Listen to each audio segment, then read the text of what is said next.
Hi, welcome to another Falcon 4 BMS tutorial. In this video, we're going to talk about how to organize and plan a package. A package is a mission that comprises a group of aircraft assigned to various objectives and targets in order to accomplish an objective.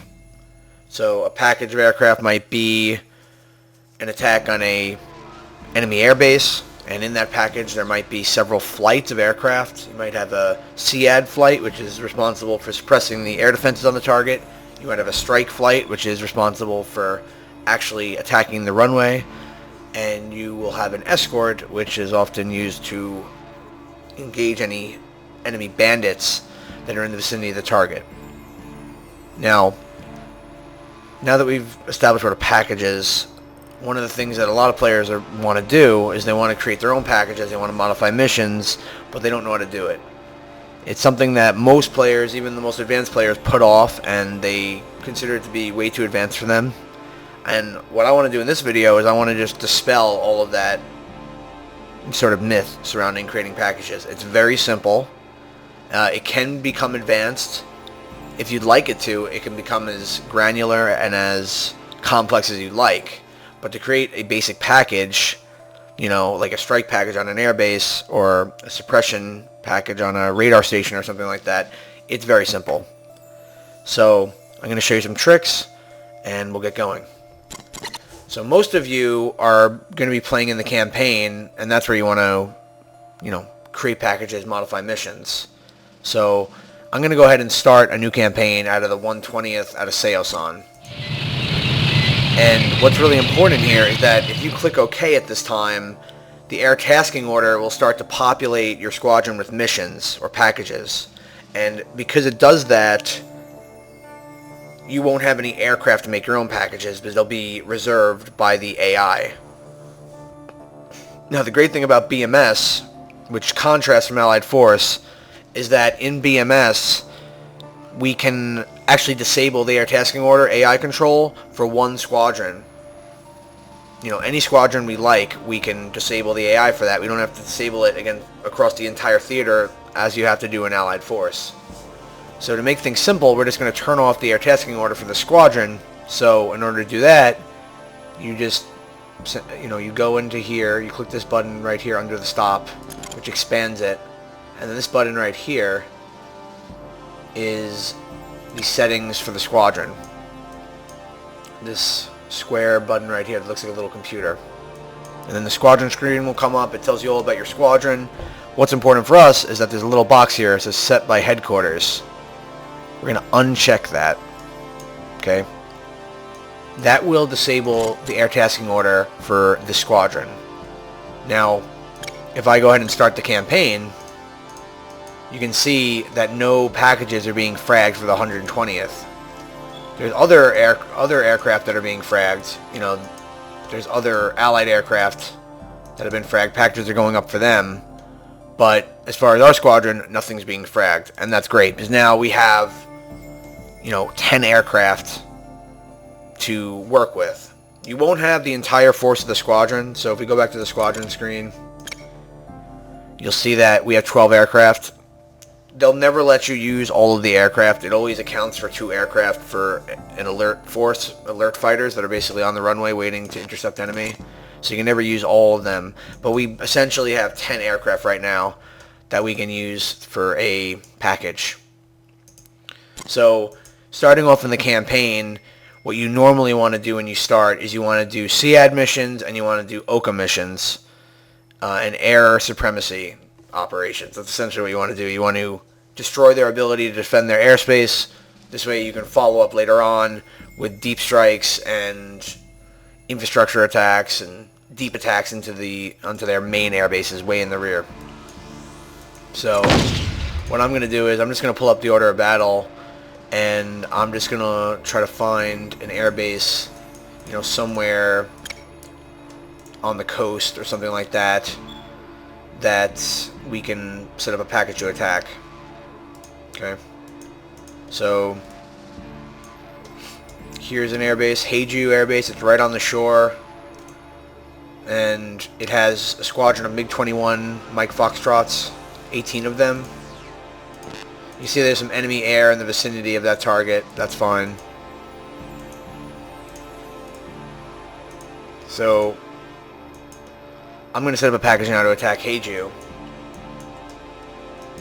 Now, in order to do that, you sort of have to do a threat analysis of what is around the target. So what I did there is I right-click this like ground units, turn on air defense and support and combat battalions, and then you can also put on threat circles. And what the threat circles will do is, if you right-click and go to threat circles, is that if you put on ADA low altitude or high altitude, this will show you the threat rings, the maximum engagement ranges of the air defense artillery, aka SAMs. Okay, so we can see that there's a number of air defenses, you know, overwatching the entire flot. Now, most of these huge rings are actually SA-5s, and they're not a big threat. They could fire on you, but they probably won't, and if they do, they're easy to defend. They're not the biggest threat, but as far as hitting Heiju itself, really what we want to look at is SA-2s, SA-3s, SA-4s, SA-6s, medium-range SAMs that can actually accurately engage you if you come within range of the target. The SA-5s are sort of, you know, they were originally designed to shoot down bombers, and that's really what they're useful for, is shooting down large, lumbering targets. They're not very effective at engaging fighters, unless you're completely oblivious to them. So that being said, what I like to do once I've found a target, and once I've checked on all the defenses, is I like to look at, you know, I like to look at the individual battalions. So I right-click on the unit, and then I go to status. And you can see here that the 131st Air Defense Battalion is defending Heiju, and they have SA-2s. SA-2s are an outdated SAM, but they're extremely dangerous if you ignore them. They'll shoot you down if you ignore them. They can be reliably defeated by SEAD aircraft. They're just not something to ignore. And there's also another SA-2 battalion to the west of that, the 3,764th Air Defense Battalion. They are west of Heiju. They're also going to be a threat. What you can do now is, what I like to do is I like to right-click, I like to do set pre-planned threat steer point, and then I like to put down these rings so I can see exactly the range of that SA-2. And you know, this indicates the maximum range of the SA-2, this red circle, but I would say about half of that is the lethal range. So this airbase is completely in range of that SA-2, and if you were to fly in there and not defend against those missiles or suppress them, you would definitely be shot down. So this is just sort of a planning aid. You can put down these threat circles so you can see exactly what you're dealing with. You can see to the northeast there's also another SA-2. Now this one, as we do some terrain analysis here, this one is actually behind a mountain. So if we come in low, we might be able to avoid that one, but it's still going to be a threat no matter what. So I'm just going to mark that one as well. And there's additional SA-2s to the north. So this is a very heavily defended part of the flot because this is the main approach to Pyongyang. If you break through these air defenses here, you know, Pyongyang is right up here. So this is all Pyongyang right here. So they're trying to defend this corridor so we can't just bust in there and start breaking up Pyongyang. To the west, there's another SA-2, and they're defending Onjin Air Base. So we'll just put down a threat circle there too. So now I know, you know, essentially what I need in order to deal with this target. We have at least 3 SA-2s that are a major threat, so that's going to require a full-sized SEAD flight. So that's going to require at least 4 aircraft with harms. We could potentially accomplish this with 2 aircraft with harms, but what you should always over-account for threats when you're dealing with SEAD, because the SEAD guys have to get in there first, they have to secure the target from enemy bandits, then they need to deal with the SAMs and AAA. And more often than not, they're going to run into a surprise when they're there, and they're going to have to waste harms. They might have to do an emergency jettison. Whatever the case, you always want to over-account for SEAD. So I would recommend 4 F-16s to do SEAD here. You could also bring in other aircraft from other squadrons, such as like an EF-111 to jam the radars and stuff like that, but that's a bit more advanced. I'm not going to go into that in this video, but that's something I like to do, is I like to bring in EF-111s with like F-15s as an escort, have them, you know, sort of off the shore, jamming everything. For purposes of this video, we're just going to we're going to use aircraft that are organic to our squadron. So the main threats are these 3 SA-2s and this one over here to the west. There's other SAMs to the north, but they're not going to represent large threats unless we're flying at high altitude and slowly, which we're not going to be. The next thing we have to worry about is you know, fixed AAA emplacements, which we can't see right now because they're not. We can't see them right now because we don't have any intelligence on the FLOT really, but there could be fixed AAA batteries here, like heart sites. Yeah, see, the heart sites are over here by the FLOT, so we don't really have to worry about those. So the main threats is we're going to, you know, what I recommend doing, and this is sort of the threat analysis part of this. This isn't technical how to do the package, but this is just me walking you through how to like think about how you're going to do the package. Is I would come in from the south. I would come into the south over the water at relatively low altitude and have the SEAD pop up, engage the air defenses, have the strike run in low, bomb the airbase, and then come out to the ocean. Because the ocean is not a threat. There's no threats in that ocean. The only thing that could be over there are ships. So what I just did is I just turned on naval units, combat and supply. And I see that there's an enemy flotilla. Let's see here. There's an enemy flotilla in the vicinity of Pupori, which is a city to the southwest of Haeju. Let's go ahead and recon them.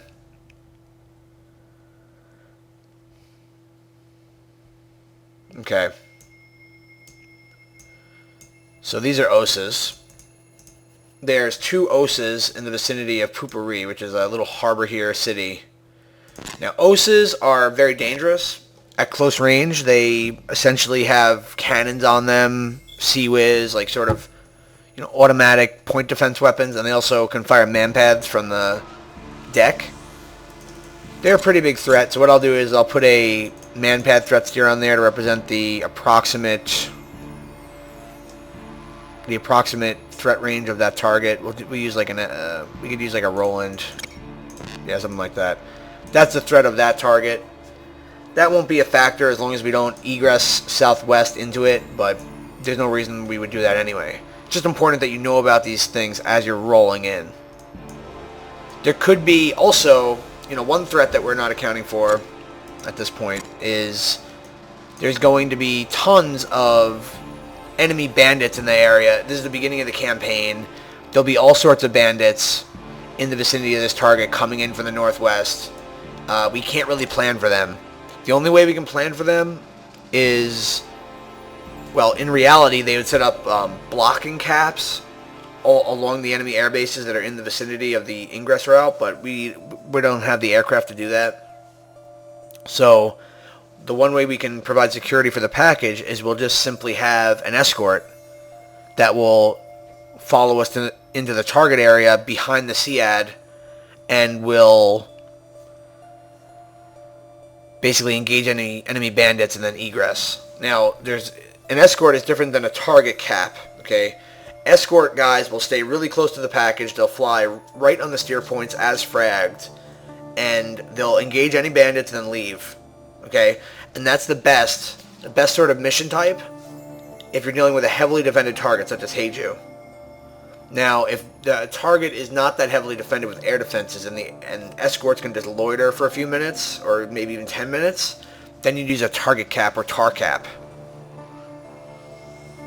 Now, we don't have that luxury because there's going to be a ton of bandits in the air. I want to be on and off the target in 2 minutes tops. I want to hit the target. I want to be off in a minute, but at maximum we'll allow 2 minutes. Okay. So now I know in my head I want to have a SEAD, I want to have an escort, and I want to have a strike. Okay. Realistically, this mission would probably be a 30-ship package or something like that, because there's all sorts of threats here. But in BMS terms, you know, we can have maybe a 4-ship strike, 4-ship SEAD, 4-ship escort would probably be good.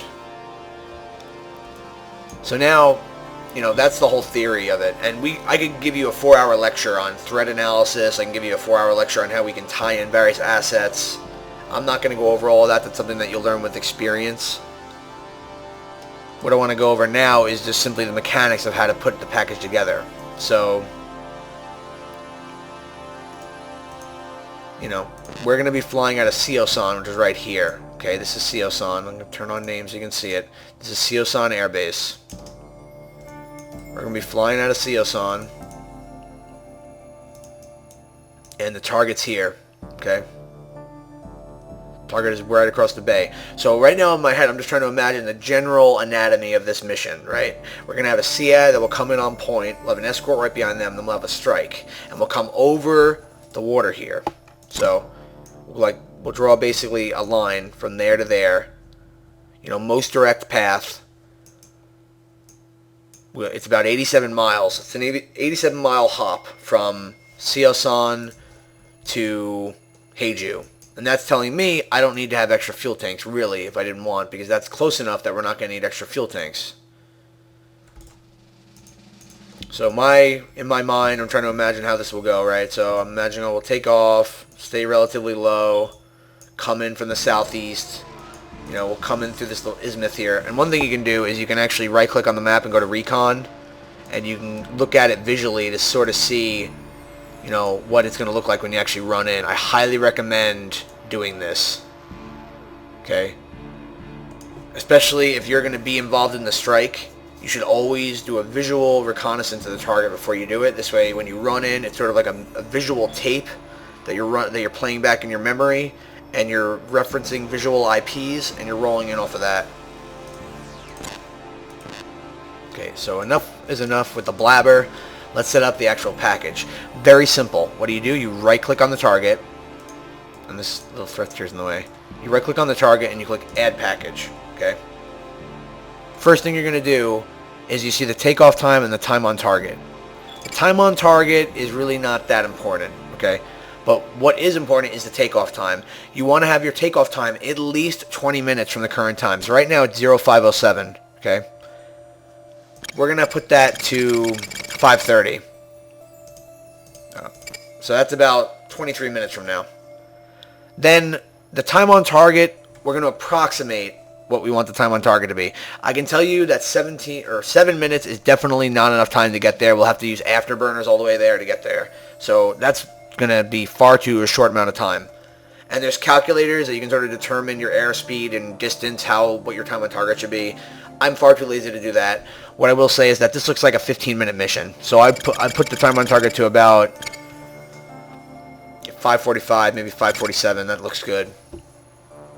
And this is just from my experience of knowing how fast aircraft go and whatnot. You can do the math if you want, but typically speaking, you want to cruise at about 350 knots to 400 knots. That's your cruise speed, and you can sort of calculate the time on target based off of that. I would say for long-range targets, like if we're going for Pyongyang, we might have a time on target that's about 30 minutes for the takeoff time. You know, if we have even targets further up north, maybe 45 minutes, you know. So you can sort of rough it, because we're gonna customize and we're gonna jockey around all these times once we actually get in to the actual meat of planning the package. So package priority, I don't think that actually does anything. Takeoff time and time on target, that's fine as is. Then what you're going to do here is, this is the flight screen. This tells you what flights are in the package. So you have a new button, you have a delete button. The new button adds flights, the delete button deletes flights. So what we're going to do is we're going to click new. Okay. The first package, or the first flight rather, that we're going to add is going to be out of our squadron. Okay. It's going to be an Oka strike. It's going to be a 4-ship Oka strike. All you do is you just click OK. So the squadron's already selected. It will already default to whatever squadron you're in. Size will be 4, and it's going to be an Oka strike. So that added the first flight, which is call sign Lobo 6. Then we're going to add a 4-ship SEAD. A SEAD Escort. Okay, SEAD Escort is different from SEAD Strike. The SEAD Escort, they will follow your package, they'll engage all air defenses, and then they'll return to base. A SEAD Strike is where they actually want to destroy a ADA position. So if you have a SAM site, they'll actually go in there with CBUs and actually destroy each individual launcher. They'll try to inflict as much damage as possible. It's more of a offensive rather than a protective mission. So we're going to do a SEAD Escort, and that'll be a 4-ship too.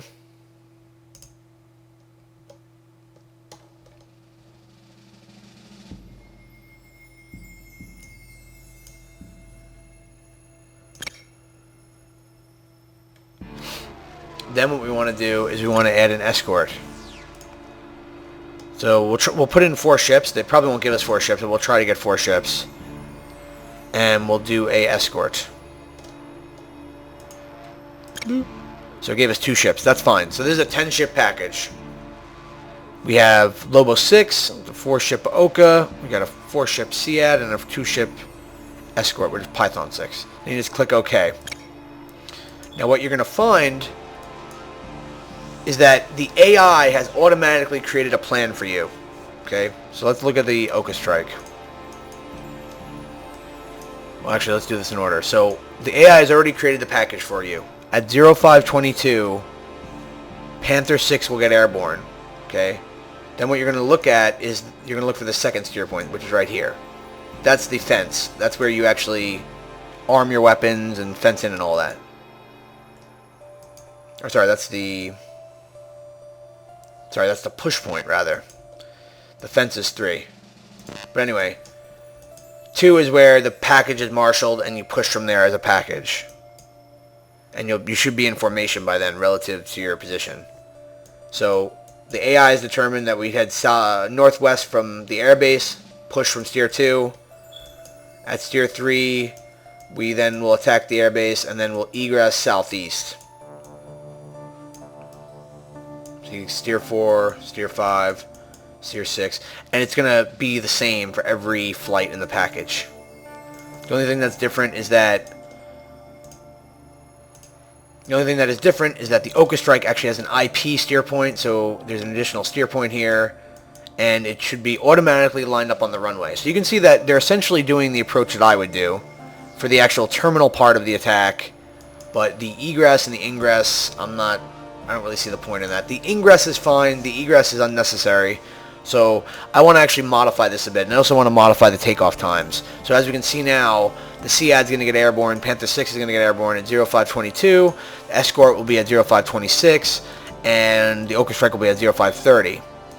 And this is just a fact. It's not something that you would know. Is that that's also going to be how the AI has planned the difference in TOT. So if the Oka is there at 0530, then the SEAD will be there, and the SEAD is taking off at 0522, then the TOT will be, the time on target will be 8 minutes between the SEAD getting there and the Oka getting there. So you can see the TOT right here. In the flight screen on the bottom left, it says TOT, time on target. That's when you're actually hitting the target, okay? 0543.46 for the Oka, and that's all that matters, by the way. The most important TOT is when your bombs are on target, because at 0543, that target needs to have no bandits on it and no air defenses. That's when the Oka Strike hits it and they come off. If it goes as planned, if it's a textbook operation, and it's a lot easier to do with humans, by the way, rather than playing with AI, but if it goes as planned and it's textbook, then at 0543.46, bombs should be hitting the runway, and no later than 1 minute from after that, the entire package should be off of the target. Okay? So look at this. So you can see here, as I said, that, you know, the TOT for the SEAD is a lot earlier. It's at 0534. Now, I don't like that, and I'll tell you why. Because that means that between 0534 and 0543, there's going to be the SEAD will have left and the Escort will have left, and then the Oka is going to be hitting it unsupported at that time. In order to make this package effective, we need to have it so, I would say, at maximum, there's 2 minutes per flight on the target. So the seed needs to be there maybe 4 minutes early. They have 4 minutes to do their job, and then the escort's 2 minutes behind them. They have 2 minutes to do their job, and then the Oka comes in for 2 minutes. We can't allow 8 minutes on target for the package because there's going to be so many bandits in the area, and the threat is so high that that's unacceptable. It's too long to be on the target. That also puts sort of pressure on the SEAD, though, because that means that they can't mess around. They have to get in there, find the SAMs, and kill them within 4 minutes maximum. So we're going to have to modify these steer points. We're going to have to modify the flight plan. So what I'm going to do is at the bottom, I'm going to click flight plan. Okay. And the first thing I'm going to do is I'm going to go through, so let's just go over this box. This tells you the package number, the flight, the steer point number. TOS is time on steer. That's when they'll be reaching the steer point. Airspeed and altitude.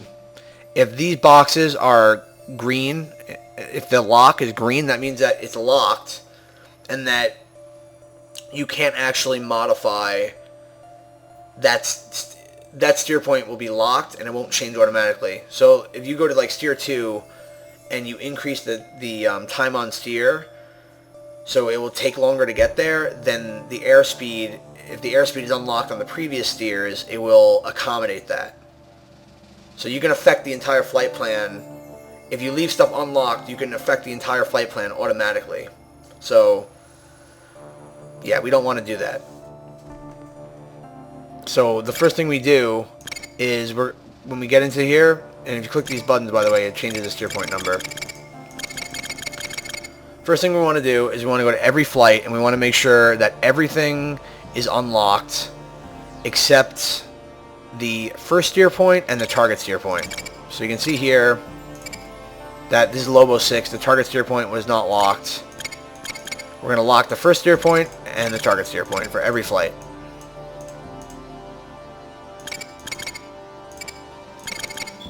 And you just click the little lock here, and that does it for you. So make sure that there's no other locked steer points anywhere in the flight plan. That will mess everything up once you start modifying it. Next thing I'm going to do is I'm going to go and modify the takeoff times for every flight. So for the Escort, which is call sign Python 6, I'm going to change them to take off at 5:23. Rather, they're at 5:26 or whatever. I'm going to send them to 5:23. So now they'll take off 1 minute behind the SEAD. For the Escort, I'm going to do the same thing. I'm going to put them off at 5:24.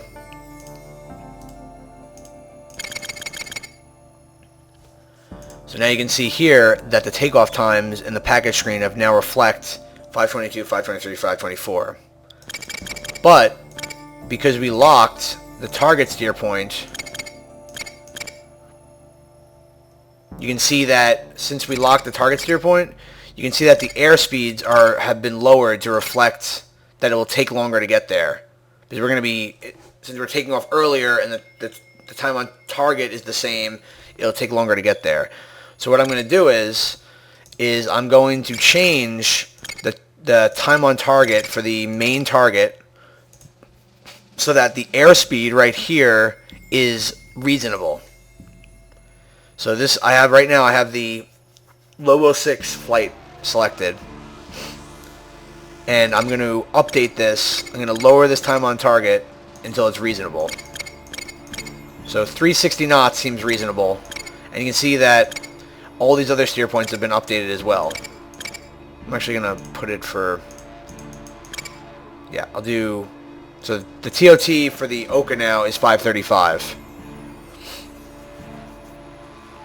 And you can see that if you walk through the steer points, you can see that they'll take off at 5:24.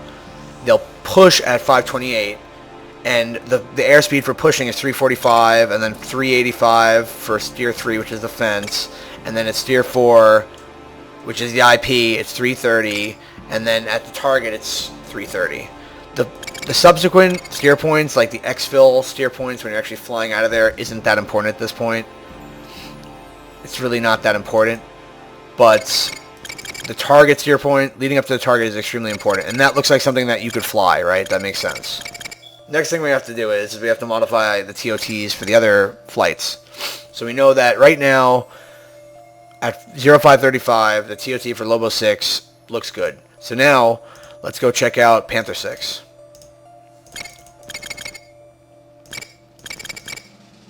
So, Panther 6 has their current target time as 0534.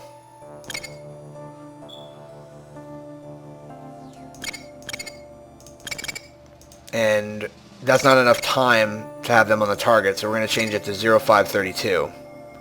But what you can see here, though, is that these airspeeds are a bit too fast, right? 410 knots, 370 knots to fly on carrot. That's a little bit too fast.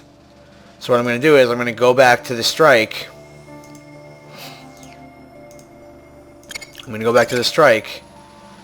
I'm going to actually roll the target time to 536. And just so they're not going slow, I'm going to roll their takeoff time a bit forward. So now the target time is 536. And you can see the airspeeds are pretty much the same. I've just put the target time a bit forward, and I put their takeoff time 1 minute forward, or 1 minute forward, yeah. So then, let's go back to the seat escort, check that again, Panther 6. So they're taking up 522, good airspeed onto the target. So they'll get there at 532. Let's go and change it to 533. So now, they have...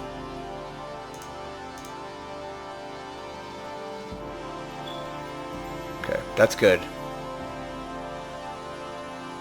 So now Python 6 will be there at 538, which is the target. Lobo 6 will be there at 530. Sorry, hold on a second, I'm looking at the wrong flight. Okay. Panther 6, which is the SEAD, will be there at 533. And then Lobo 6, which is the strike, will be there at 536. Which is good, yeah. That's good. It gives them about almost 4 minutes, because you can see the seconds are pretty high on the target. It gives them about almost 4 minutes to do the SEAD. The only thing we have to modify now is the Escort. So if the SEAD, this one's the easiest one to modify, by the way. So if the SEAD's there at 533.59, we just want to have the Escort, we'll say, a minute behind them. So the Escort is call sign Python 2, or Python 6. We'll put their time on steer to 534.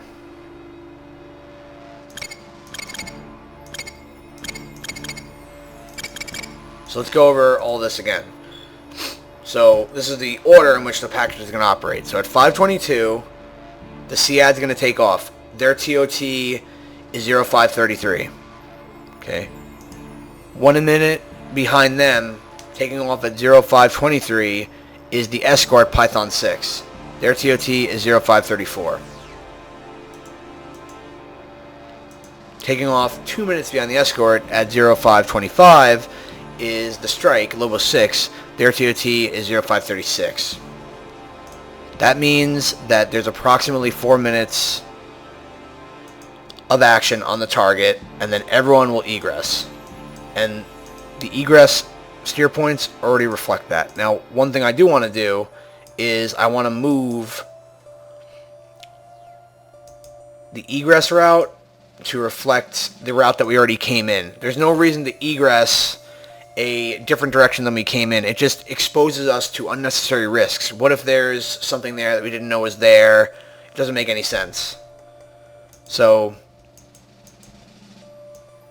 what I'm going to do is, I actually like the egress off of the target.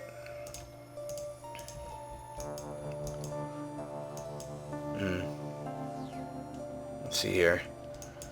So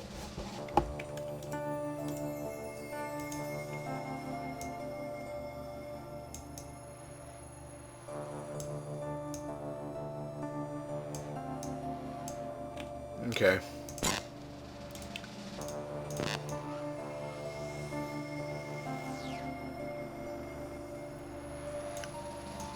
Yeah, so the way that the AI has set up the IP and the attack run is fine. I mean, it's not perfect, but perfection is something that you'll learn how to modify with practice, is that the strike will come in off of this little peninsula, roll to the right of the city, this little town here, hit the target, and then they egress southeast over the peninsula, over this little isthmus. That's fine, but what I will say is that after they come off the target, they should probably egress more towards the west. So I'm going to do like that. Then what you can do is, if you want to modify the entire flight plan for the entire package, you can turn it on so that it will draw every flight's flight plan overlaid when you're looking at it. So in order to do that, you have to go to order. Sorry, you have to go to air tasking order, turn on show all packages, and then find your package. So we're going to be under offensive counter air, and then you just find the package number, which is 6476. Expand that, and then you can see that's our package, Lobo 6, Panther 6, Python 6, and then there's a little box here to the right of the package. If you check that, it will overlay the flight plans for every flight. So what I like to do is I like to modify the flight plan for one flight and then use that as a visual reference to, like for instance, I just pulled, this is the Lobo 6, I just pulled steer 6 from there to there, okay? I know that there's another flight that has steer points there, so what I'll do is I go to the Escort, you see? The air steer 5 is here, and I can tell that this is the steer 6 of the strike, so I'm just going to drag it onto there. Same thing with the SEAD. And if you have everything checked and unchecked, the way I said, if you have the takeoff time checked or locked, and you have the time on target locked, and all those times are good, then whenever you move the flight plan around, as long as it's not an extreme change, the airspeeds and all that will perfectly make sense. So then this package is pretty much good to go, planning-wise. And what I like to do is I like to go to the flight plan, start at steer 1, and then I like to imagine myself mentally flying this and see if it will work. So this is steer 1, which is on the air base, right? Look at steer 2. So they're taking off northwest to steer 2, the push point, at an airspeed of 335 knots. That's fine. If they run behind schedule, they can burn a little bit. If they're ahead of schedule, they can go a little bit slower, right? That's steer 2. Steer 3 is at 0531. You see the airspeed is increased a little bit, and that's good because they're approaching a combat speed. And you see the target steer is at combat speed, good speed.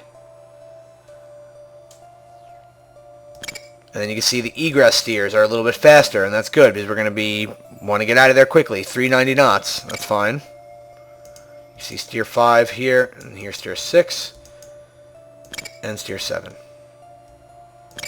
and 8. So the touchdown time is at 0545. You know, the times in which you leave and land and all that, to me, that's not really important. The most important thing is when you're hitting the target and time on the target. Because if that gets messed up, like let's say the SEAD comes too early or they come too late, then the entire package dies. They have to be there at the right time. The Escort has to be there at the right time. If the Escort comes too early, then they get killed by air defenses. If the Oka comes too early, then they get killed by air defenses.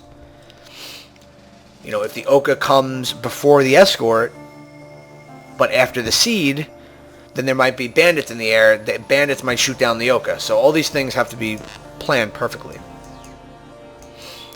That's the basic way of how you would set up a flight. Now, the next thing to do is look at loadouts. Okay. So you can just click through the various flights here, and so I have the SEAD selected. I'm just going to click loadout, and you see that what the AI has done is they, just like the way they automatically set up a flight plan for you and all that, they've also automatically given you a loadout which they think is reasonable for the target. You know, this loadout isn't too bad. You know, we have 4 CBU-87s and we have 2 AGM-88s. We got some air ordnance. We got 2 AIM-120s and 2 AIM-9s. That's a pretty good, and we have a centerline jammer. That's pretty good. What I will say is, before you even come into the screen, you have to sort of make a determination if you're going to need external fuel tanks. I can tell you that we don't need them. based upon the range. It's only 80 miles away. That's a very short flight, and it's unnecessary to have external fuel tanks. What I will say is that if you can add extra fuel tanks, though, if you want to have extra fuel to burn. So let's say you want to go really fast and really just go super fast and have the ability to egress super fast, then you'd want to add tanks. Then again, if you want to be more maneuverable and you don't need the extra gas, then you can lose the tanks, and then you'll be able to pull more Gs, and that's always a plus too. So what I'm trying to determine right now is, what does this guy need in order to accomplish his mission? What does this SEAD flight need? Well, I can tell you right now, there's going to be a lot of bandits. So because there's going to be a lot of bandits, I expect there to be, and because we're generally approaching in a very clear way, we're going to be under the water, and then the bandits will be in front of us. I don't think we need as many heaters. So we don't need AIM-9s really in this operation. I like to always have one AIM-9, but I'm going to replace the AIM-9 mic that they gave me with an AIM-9 X-Ray, which is a better mic. And I'm going to add another AIM-9 or another AIM-120 Bravo. The reason why I'm picking the Bravo and not the Charlie is that the Bravo has a slightly longer range, and I imagine that there'll be some more BVR engagements in this, beyond visual range engagements, than there will be knife fights. As I said, I always keep a heater. You never know when you're going to be ambushed by a bandit you didn't see and be in a dogfight, so I always keep a heater. Now, we're going to keep the AGM-88s, of course. We want to have the harms for those radars. The CBU-87s, that's a judgment call you're going to have to make, because the CBU-87s are going to be used to attack launchers, and I think in this case we could probably destroy one of the battalions on the runway, but the AI won't really do that very well. It would do it if you were running the SEAD and you were dropping the bombs yourself, but otherwise they're probably just going to shoot their harms off and they won't bother engaging with the bombs. In any case, it's hard to say because they do add a lot of drag.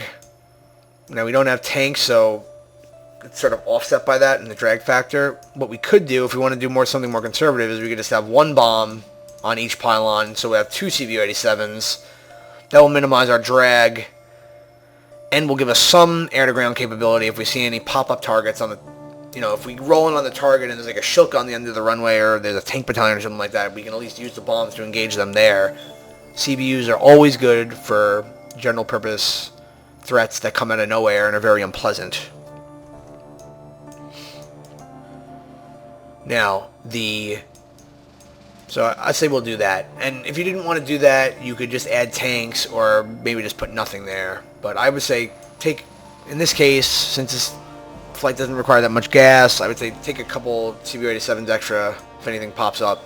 Worst comes to worst, it can be jettisoned if we need more maneuverability. Of course, we want the centerline jammer. That's absolutely essential. That will essentially make your SEAD flight very resistant to those SA-2s. The SA-2s have a problem burning through jammers, and the SA-5 especially has a problem burning through jammers. So that's good for the SEAD flight. The Escort is going to be... There's a pretty good loadout for the Escort. So they had 4 AIM-120s and the 2 AIM-9s. That's good. I'll keep that as is. We'll just upgrade the AIM-9s to AIM-9Xs. And I'll also give them 2 tanks, just for gas. Just extra gas. The Escort, it's always good to have extra gas on the Escort, but the Escort sometimes has to chase people down using afterburners. And other times they have to quickly move to support someone who's being ambushed. So I always like to give the Escort extra gas. And of course, if they get jumped by SAMs or if they're in a dogfight, they can always jettison the tanks. Okay, the Oka Strike. So you have a few options for the Oka Strike. You can do a low altitude run using BLU 109s, which are essentially retarded runway cluster bombs that will totally fuck a runway up. Or you can do a more high altitude attack. I can tell you that during the Cold War and during the Gulf War, the BLU 109s and the low altitude Oka Strikes were the standard. And that's because of the amount of air defenses that could be on the target as well as our doctrine at the time. I can tell you that since the end of the Gulf War, 0 low altitude runway attacks have been done. They've all been done with JDAMs and LGBs. But that also assumes that we have complete air supremacy and also have just suppressed all their air defenses. In this sort of operation, which is one pass haul ass, we're going to have to do a low altitude attack with BLUs. If the BLUs are not available, you can use Mark 82 airs, but I'd highly recommend the BLUs. Now, for the strike, I actually recommend keeping 2 heaters, and this is why. The strike is the most likely to have an aircraft scramble off the runway and then be right in their face. And if that happens, they're going to need a heater. They're not going to be doing that much BVR engagement. In fact, they shouldn't do any BVR engagement. They shouldn't shoot a single air-to-air missile. But if they do, 2 missiles is fine. This is a pretty good loadout as is. We're not going to add tanks. We don't need the extra drag. We have 6 BLUs. That looks good to me. And the centerline jammer. So now we're good to go. So what you can do now is you can save it. And let's just save it, test package. And what I like to do now is, this is technically cheating, but since you're new at this and you're learning to frag a package, you can do it fine. No one's going to yell at you. It's totally cool. Your mom will still love you, etc. I like to run this forward on fast, and I like to watch to see what will happen with my package.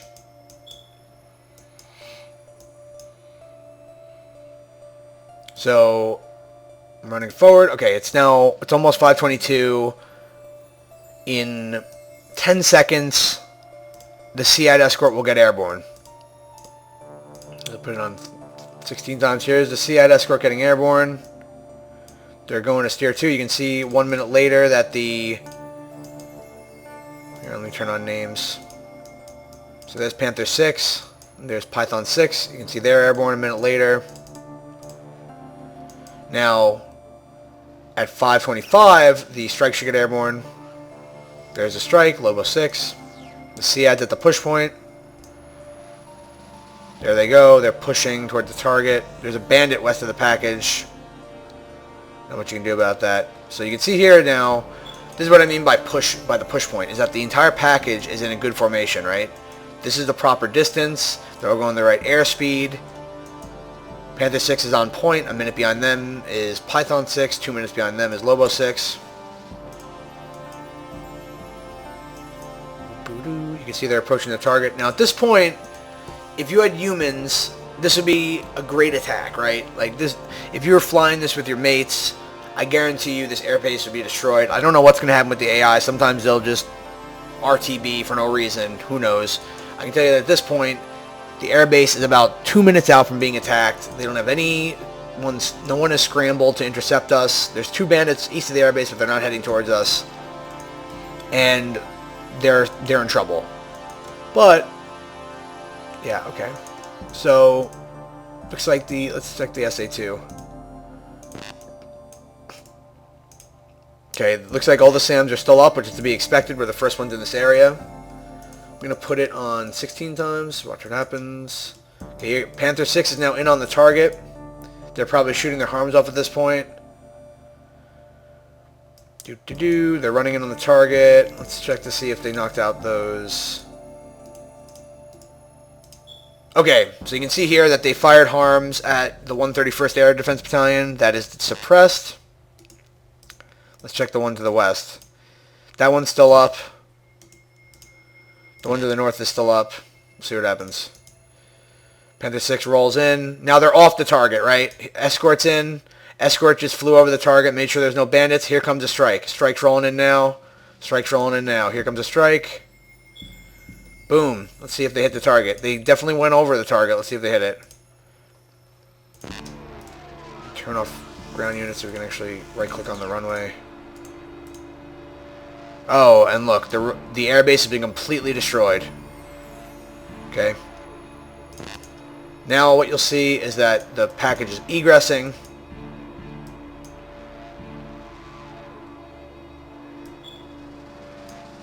Ooh. What happened there is the strike just passed the MiG-21 that was egressing north. Let's see what happens there. Oh, the strike turned around and killed him. And the package is now RTB. They're past the fence. And they're going to land. Let's see. It looks like they're going to land right on time.